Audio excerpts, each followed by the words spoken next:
I recently got dismissed, and I want to tell you this story because I think it's important that you know a little bit about boating under the influence, and that if you're in that situation, you have a little advice on how to handle it.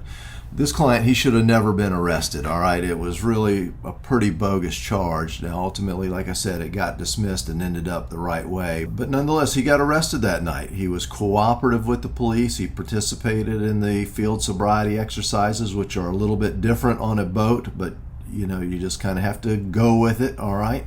And then he was cooperative and took a breath test that evening, and he blew under the legal limit, blew under a .08. So, but even though you're under a .08, you can still be charged for boating under the influence if the officers think that your normal faculties are impaired. So we took that case, took a look at it, and reached out to the state attorney's office and told him, look, this case should not have been prosecuted. You're really never going to win a case with these different type of field sobriety exercises. Juries aren't going to understand that.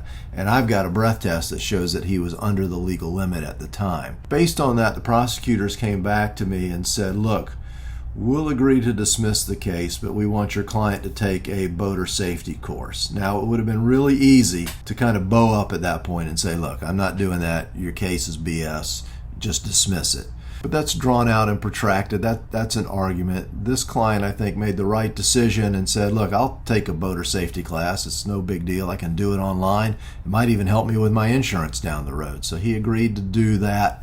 I sent that certificate into the state attorney's office. They dismissed the case, and it was a good outcome given a bad arrest in the bad circumstances. So if you're ever looking at a situation, sometimes it's best to take a more reasonable route and work for the greater good to get the case dismissed.